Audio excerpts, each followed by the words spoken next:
Hepinize tekrar merhaba arkadaşlar. Patates Games kanalına hoş geldiniz. Bugün sizlerle beraber bu video facecam'siz olacak. Normal diğer videolarımda facecam falan olacaktı ama bu video facecam'siz olacak. Ay, ölüyordum. Arkadaşlar bugün sizlerle beraber Camtasia Studio 8 eğitimi yapacağız. Bu videonun açıklama kısmında size bir şey diyeceğim. Eğer gayet güzel videolar yapmak istiyorsanız, ne bileyim öyle muhteşem, harika videolar yapmak istiyorsanız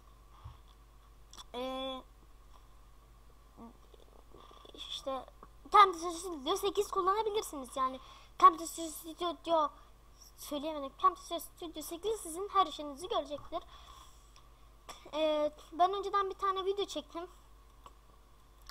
Bu videoyu ele alacağız, konuyu alacağız. Hadi Camtasia Studio 8 programımızı açalım. Montaj programım arkadaşlar birazcık kasıyor olabilir.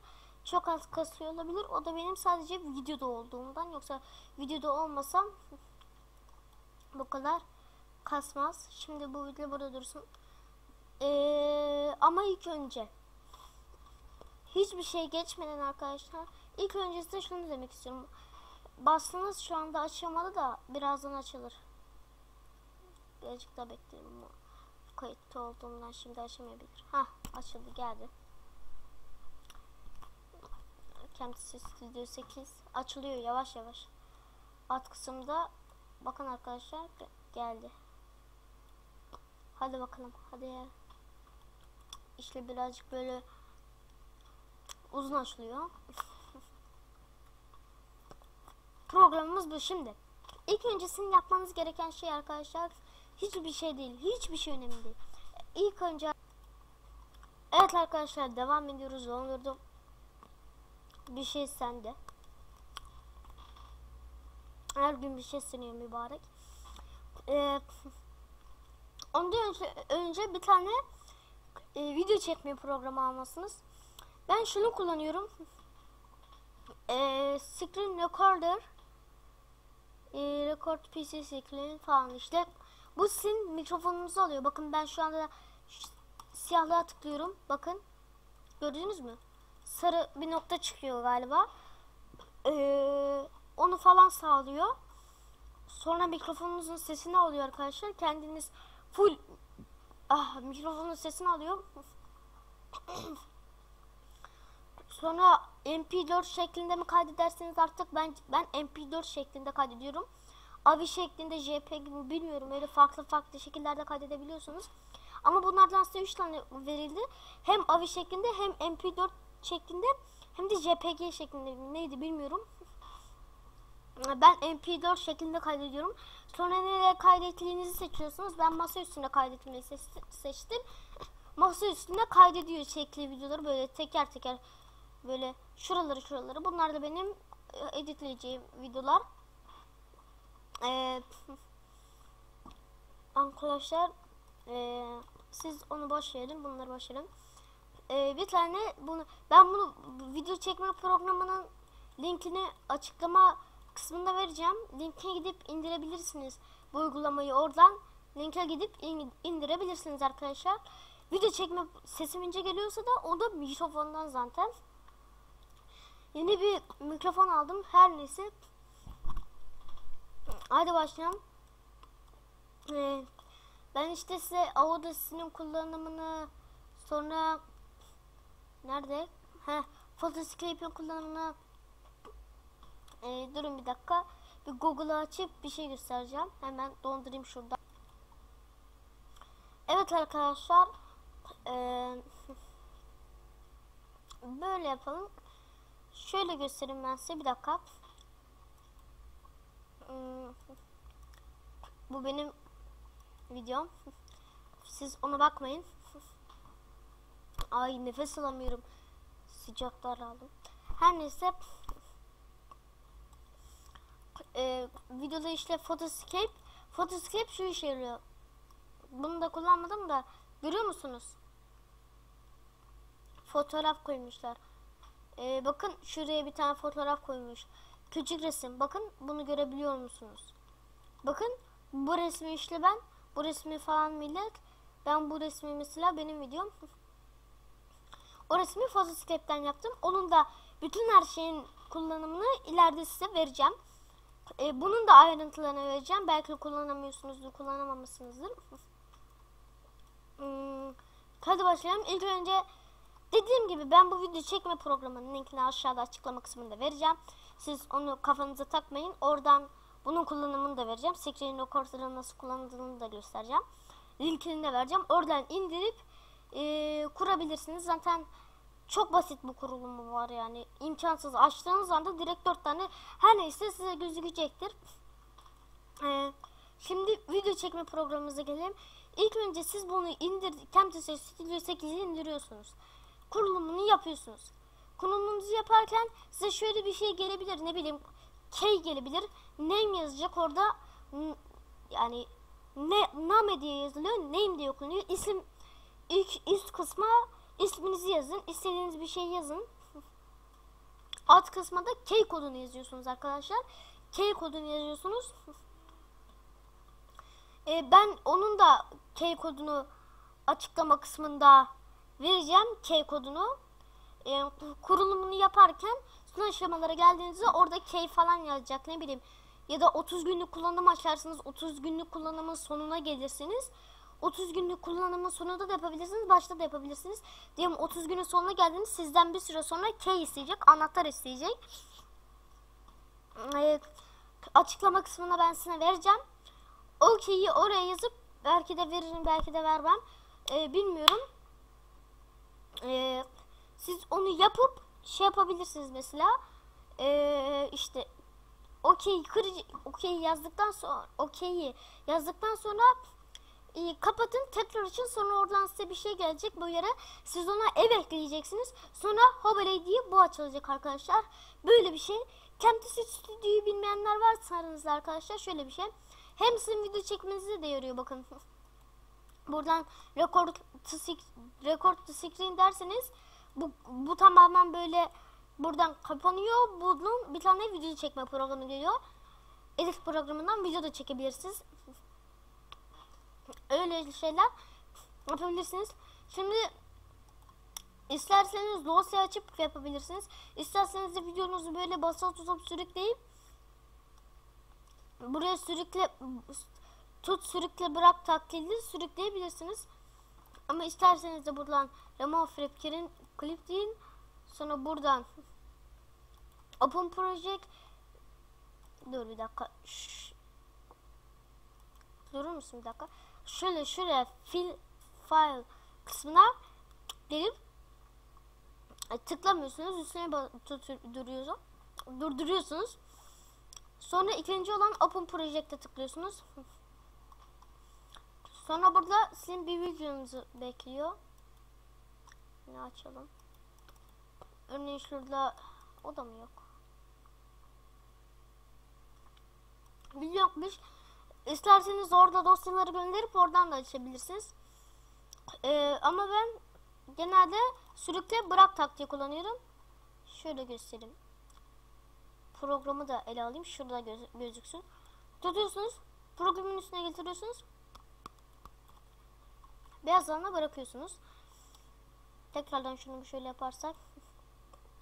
Bunu yaptıktan sonra bunu tekrardan buradan sürükle bırak taktiğiyle track 1 yazan yere bırakıyorsunuz arkadaşlar. Geldi bakın. Sonra siz bunun ne zaman başlamasını istiyorsanız buraya getirdiniz. Mesela aradan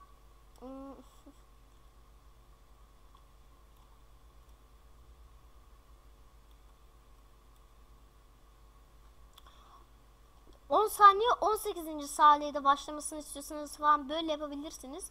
Mesela şu anda 10 saniye 18 saniyesi de 10 saniye sonra başlayacak. Şunu şöyle şuraya alırsınız arkadaşlar. Buradayken şuraya sürüklerseniz tutun, basılı tutun ve şöyle şuraya sürükleyin. Şuraya bastığınızda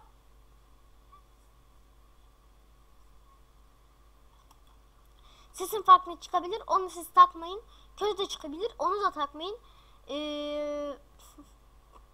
böyle video sürüklediğinizde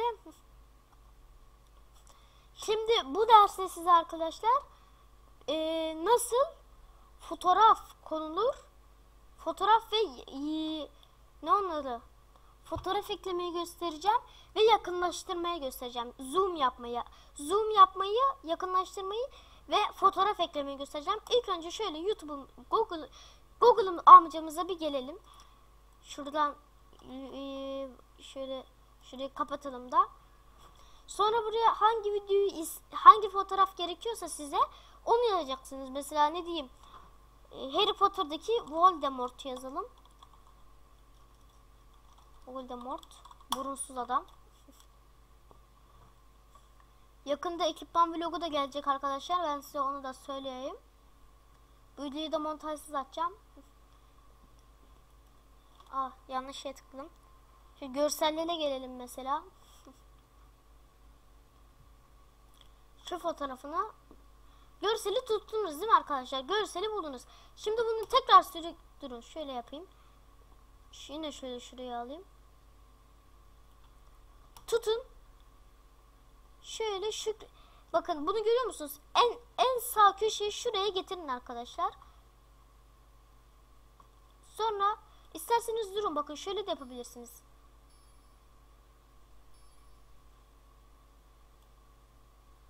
Mesela durun bir dakika. Buradasınız ya. Tuttunuz bunu şöyle Google'a getirip yapabiliyor muydunuz? Şöyle yaparsınız o zaman olmuyor. Şöyle en sağ böyle tuttum bırak. En sağ şuraya alt köşeye getirip şunun ana ekran çıkınca oraya bırakın arkadaşlar. O kadar basit. Tekrardan şimdi isterseniz yükleyebilirsiniz, kaydedebilirsiniz. Bu daha kolay. Şimdi açalım.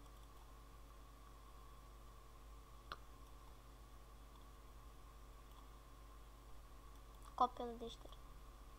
Madem bu çıkıyor o zaman bunu ekleyemeyiz. Bunu silelim. O zaman şöyle bir şey yapalım.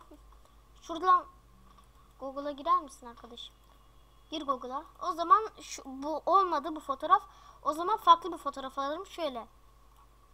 Hop. Bakın bu surat gözükecek. Şimdi bunu tekrardan sürükle bırak taktiğiyle şöyle göstereyim. Bunu getiriyorsunuz programın üstüne tutup sonra kopyala bırak taktiğiyle gene öyle yapıyorsunuz.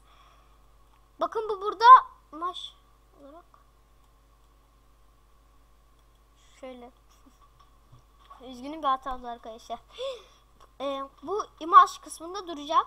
Siz bunu tekrardan sürükle bırak taktiği durun. İsterseniz şöyle bir track 2 yapalım. Şuraya bıraktık. Ne kadar bakın ne olduğunu, ne zaman bittiğini falan görmek için mouse'un imlecini üstüne getirin ve bakın burada yazıyor. Name dovland.jpg start time 3. saniye 16. saniyede başlıyor. 5. saniyede de bitiyor arkadaşlar. Eğer bunu şöyle bakın sağ tıklayın.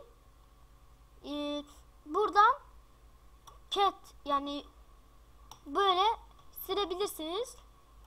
Şöyle de silebilirsiniz. Delete taktiğiyle. İkisi de var. Sonra şey yapabilirsiniz. Neyse unuttum.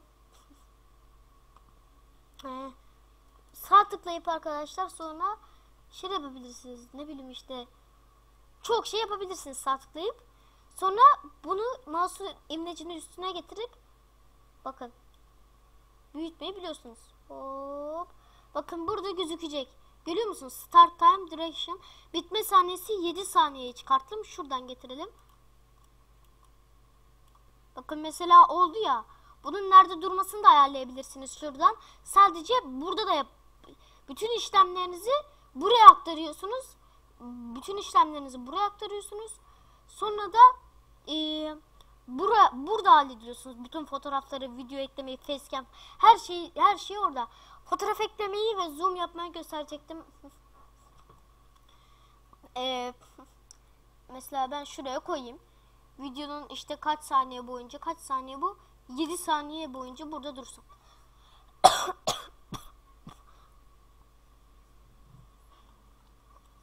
İşte bu kadar. kadar arkadaşlar. Bu burada şöyle dursun. Kısılır mısın kardeşim? Çok da uzun olma, o kadar da uzun olma da. Onu yapabilirsiniz. Sonra buradan şuradan hareket ettirebilirsiniz. Buradan da çevirebilirsiniz ikinci yerden de. Kafa üstü yapabilirsiniz mesela. Nereden çevirdiğimizi nereden çeviriyoruz arkadaşlar? Mouse'un emlecine dikkatli bakın. Mouse'un emleci şu anda Voldemort'un üzerinde. Bakın o böyle. Şimdi şöyle şuraya getirdim. Bak, hop böyle. 360 derece. Böyle yapabilirsiniz arkadaşlar ve böyle durabilir.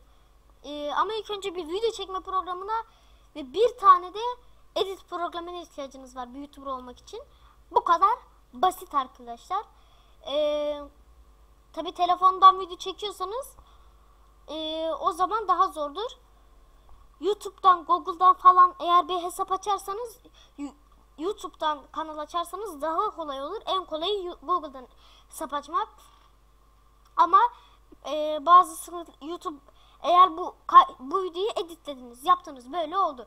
Şimdi bunu kaydettiniz MP4 şeklinde. Bunu bilgisayardan telefona aktaracaksınız. Telefondan da YouTube'a göndereceksiniz. İşte telefonu öyle kolay gitmiyor arkadaşlar. Telefonda öyle kolay olmuyor. Onun da bir taktiği var. Onu size yakın zamanda göstereceğim, telefondan nasıl atılır diye. Ama en kolayı, en basit arkadaşlar, şöyle şuraya buradan gelip de hesap açmak arkadaşlar. O kadar basit. Şimdi hemen devam edelim arkadaşlar. Bu video birazcık uzun olacak. Şimdi bunu böyle yaptım. Şimdi arkadaşlar fotoğraf koymayı gördük arkadaşlar. Çok basitti arkadaşlar. Evet arkadaşlar, hadi devam edelim bak. Çok fazla arkadaşlar dedim. Tamam. Suyunu çıkartmayalım. Nasıl yapıldığını gördük arkadaşlar, baylar bayanlar. Şimdi size zoom yapmayı göstereceğim. Bununla beraber Camtasia Studio 8 ile beraber videoları bayağı şey yapabilirsiniz. Yazı ekleyebilirsiniz, geçiş yapabilirsiniz, sesi yükseltip azaltabilirsiniz, fotoğraf koyabilirsiniz, zoom yapabilirsiniz, ses ekleyebilirsiniz, efekt koyabilirsiniz. Say bitmiyor arkadaşlar. Bir de bunun 9. sürümü var. Ama ben en çok 8. sürümünü kullanıyorum. Şimdi zoom yapmayı. Şimdi şuraları görüyorsunuz değil mi arkadaşlar? Bakın. Bu sahneye iyi bakın. Bakın. Burayı iyi bakın şimdi. Hop.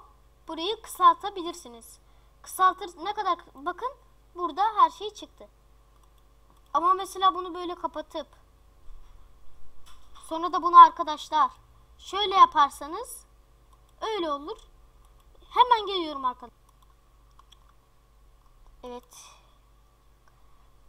İçeriden sesler geliyordu arkadaşlar. Kapıyı açtım, baktım. Hiçbir şey yok ve tırsmaya başladım. Evde tek değilim de içeriden sesler geliyor. Korktum. Kapıyı açtım. Her neyse. Devam edelim. İşkilmeye başladım. Her neyse devam edelim arkadaşlar. Şimdi şöyle bir şey yapacağız. Görüyorsunuz. Mesela burada bunu böyle buraya küçültüp de şey yapabilirsiniz. Bakın burada olanlar, mesela bunları kısaltırsanız bakın burada çıkıyor. Voice. Bakın ses arkadaşlar, ses ekliyorsunuz. Şimdi ekleyelim. Start dediğinizde bakın. Start diyeceğim. Burada da mikrofonunuzun ses yüksekliğini gösteriyor. Şimdi arkadaşlar start'a bastığınızda konuşunca ses çıkıyor arkadaşlar. Hadi başlayalım. Patates Gamers kanalına hoş geldiniz. Patates Gamers kanalı, adamın patatese girersiniz, oynarsınız. Böyle bunu yaptınız değil mi? Onu stop dediğinizde böyle bir şey çıkar. Buraya dosya adını yazıyorsunuz. Patates kaydı. Kanalın adını da en yakın zamanda değiştireceğim arkadaşlar. Güzel bir kanal ismi düşünmeye çalışıyorum. Patates kaydı yazdıktan sonra arkadaşlar tamam'a basıyorsunuz ve bütün olay bitiyor. Şimdi buradan şöyle klipin olan yere, yani sahneye geri dönüyoruz. Bakın bizim burada kaydettiğimiz şey 6 saniyelik burada duruyor. Arkadaşlar hemen geliyorum. Komşu apartmanda yaşamayın ya. Komşu galiba bir şeyler yapıyor arkadaşlar. Hemen geliyorum.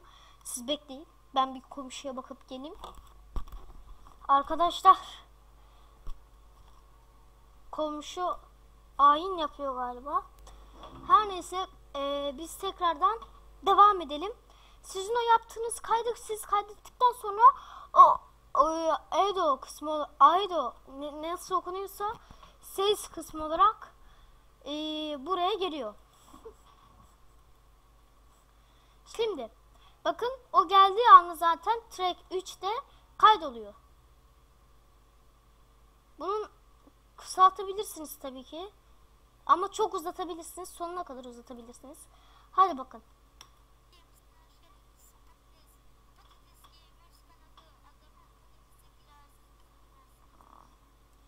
Bakın az önce en üstte olduğu için şey oluyor. Böyle ses ekleyebilirsiniz. Ben onu da söyleyeyim de şimdi ses eklemeyi de göstereyim. Şimdi zoom'a geldik arkadaşlar. Mor kısmından da bunları bulabilirsiniz. Zoom'a gelin. Bu arada ses kaydetmeyi de gösterdiğime göre daha zaten yani pek fazla bir şey yok. Ses kaydetmeyi de gösterdim. Hadi devam edelim. Bunlar bölüm bölüm gelecek. Açıklama kısmında Camtasia Studio'nun indirme linkini bulabilirsiniz. Sonra video çekme programının linkini bulabilirsiniz. Sonra Camtasia Studio 8'in key anahtarını bulabilirsiniz. Daha da video çekme programını falan bulabilirsiniz. Camtasia Studio 8'i bulabilirsiniz. Sonra key anahtarını bulabilirsiniz. Onları vereceğim. Bir dahaki videolarda bazı her şeyi vereceğim işte. Size lazım olan tek şey bir edit programı, bir montaj edit programı, bir tane de video çekme programı. O zaman istediğiniz gibi video çekip editleyebilirsiniz. Her neyse küçük ekranda yapmayı göstereceğim. Her neyse devam edelim. Şimdi zoom yapmak için clipping kısmından zoom pen kısmına geliyoruz. Şimdi buradan ne kadar küçüklüğünü ayarlayabiliyoruz. Bakın burada da küçülüyor, burada da küçülüyor. Küçüklüğü. Mesela ben şu anda full çok küçük yaptım.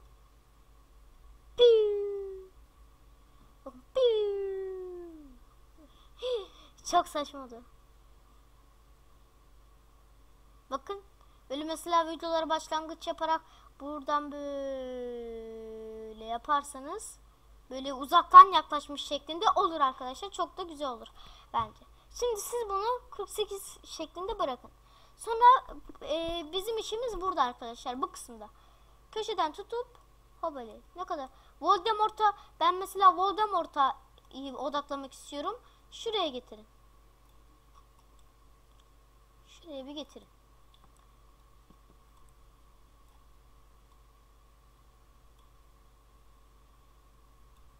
Aha. Voldemort'a odaklanın mesela. Şu anda böyle oldu bakın.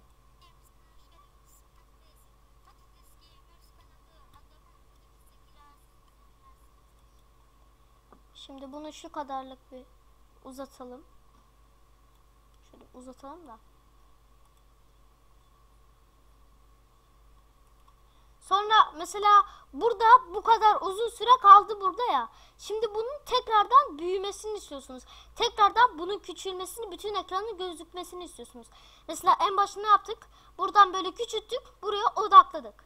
O öyle orada kaldı. Şimdi bunu peki nasıl geri haline döndürebiliriz? Çok basit. Tekrar buradan şöyle tutuyorsunuz arkadaşlar. Şuradan şöyle tutuyorsunuz. Hop. Çekiyorsunuz.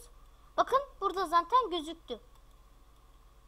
Start 8. saniyede başlıyor. 1 saniyede geri gidiyor. Görebilirsiniz arkadaşlar. Çok basit oluyor. Tekrardan eski haline geliyor. Şimdi baştan sona bir izleyelim.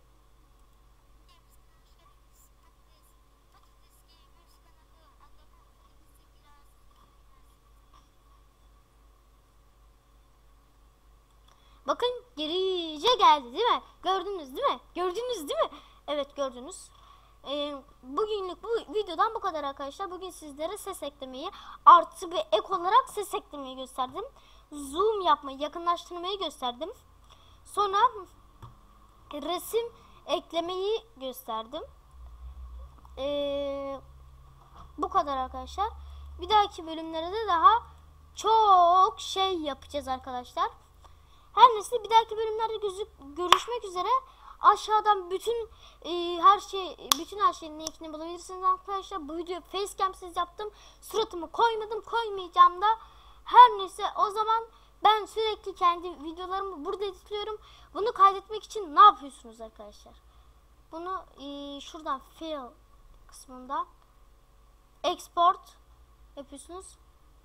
Nereye kaydedeceğinizi gösterir. Mesela ben video kısmından editlenmiş videolara buradan şu şekilde patis olarak kaydedeceğim diyorum. Bakın mesela şimdi kaydettim mi kaydetmedi mi girelim. Video editlenmiş video. Bakın buradan RAR dosyası şimdiden çıkar mısın? Çıktı. Bunu buraya getiriyorsunuz arkadaşlar. Getirmeyebilirsiniz gerçi. Tamam. Önemsiz. Eğer böyle yaparsanız arkadaşlar buradan RAR dosyasını kaydetmiş oluyorsunuz arkadaşlar. Buradan RAR dosyasını kaydediyorsunuz. Ama eğer şöyle yaparsanız durun. Nerede save project? Şunun içine patis şeklinde yaparsınız. Okey dersiniz. Sonra bir süre sonra tekrar inip şöyle yaparsanız da oluyor mesela. Böyle yaparsanız buradan böyle yaparsanız arkadaşlar böyle oluyor. Mesela bir videoda yarım mı kaldınız? Uyumanız mı lazım? Çok mu uykunuz geldi? Yani ölüyor musunuz? Yatmanız ya da önemli bir işiniz mi çıktı bilgisayarda? O zaman hiç tekrardan başlamayın. Şöyle gelin arkadaşlar. Şuraya save project deyip onu kaydedin. Öyle de oluyor.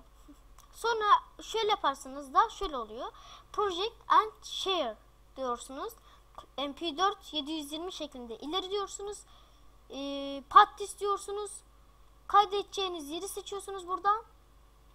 Patis şeklinde şuradan seçiyorsunuz. O zaten kaydedeceğiz, sonra son diyorsunuz.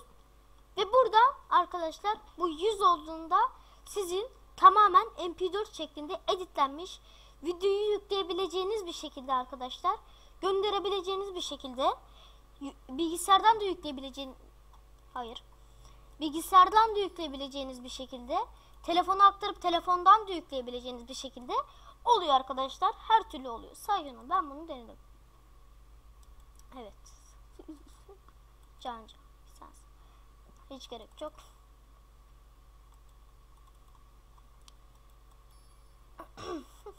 Buradan çıkmayı da bulamadım zaten.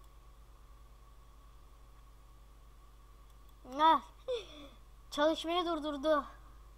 Beyni yandı. Beyin. Gitti bitti her şey. Beyin 0. IQ. Çalışmayı durdurdu lan. O zaman şöyle yapalım. Pencereyi kapat diyelim. Tamam.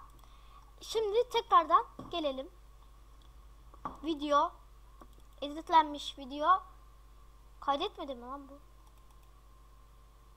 Kaydetmemiş ya. İşte öyle farklı bir şekilde kaydedebilirsiniz ama arkadaşlar. Kaydetmeyi de kendiniz bulun.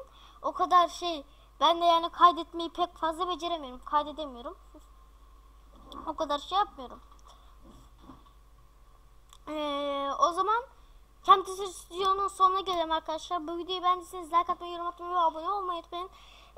Video çekme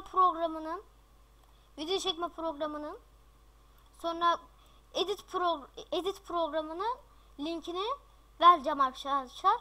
Hatta Camtasia Studio'nun key anahtarını da vereceğim. O yüzden kendinize iyi bakın arkadaşlar. Bu videoda muhtemelen montajsız atacağım. Kendinize iyi bakın. Hoşça kalın. Bay bay arkadaşlar. Hadi görüşürüz.